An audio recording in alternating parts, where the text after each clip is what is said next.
سعود اليوم من قدام ينادونه باسم جده، هنا قلبه ويا سعد حفيد العود يا لباه. سعود اليوم من قدام،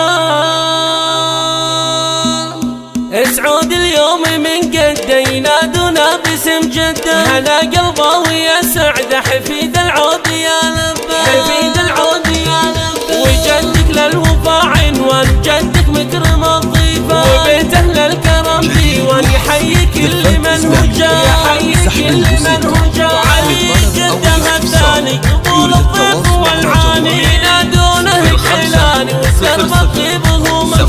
سعود انت سمي العطر من يتراع الجود، يجيه من الزحلوف ونعم بذكره طريان. عبد العزيز الزيزو يشيل القلب ويعزو، عن علوم الردى محشوم، عسى الله يحفظه ويرعاه، عسى الله يحفظه ويرعاه. وعمانه رجال الطيب بساعة اللي قامت غيب، يتجنب عن لحاه العار، رياجل الكرم والجاه، رياجل الكرم والجاه. والنعم بكل جدانه وخواله وعمانه، كفون الشعر وقيفانه، وجزل الشعر مع معناه، جزل الشعر مع معناه. السلمي كفو الله قبال الضيف بدنا، هلا والله وحيا الله، هلا بالضيف يا حيا، هلا بالضيف يا حيا. والله والنعم فيهم بحاضرهم وماضيهم، من اولهم لتاليهم وكل حر على مرضاه. السلمي اهل البطاله كفول الطيب ورجاله، وكل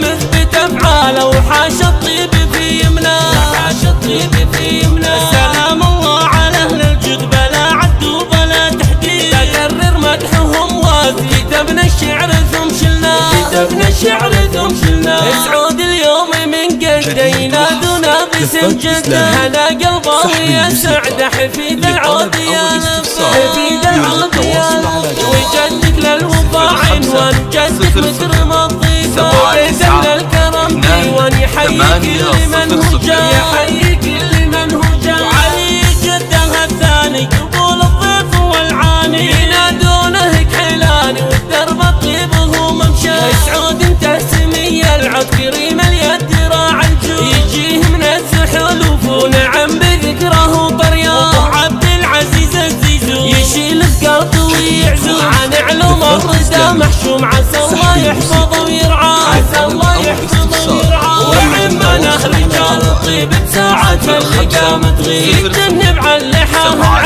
رياجل الكرم والجاه، رياجل الكرم والجاه. والنعم بكل جدانه وخواله وعمانه، كفون الشعر وقيفانه، وجزل الشعر مع معناه، وجزل الشعر مع معناه. السلمي كفو الله قبال الضيف بدنا، وهلا والله وحيا الله، هلا بالضيف يا حيا، هلا بالضيف يا حيا. والله والنعم فيهم بحاضرهم وماضيهم، من اولهم لتاليهم وكل حر على مرضاه. السلمي البطاله كفول الطيب ورجاله، وكل مثبت افعاله، وحاش الطيب في يمناه، وحاش الطيب في يمناه. سلام الله على اهل الجد بلا عد وبلا تحديد، تكرر مدحهم وازي، كتبنا الشعر ثم شلناه، كتبنا الشعر ثم شلناه.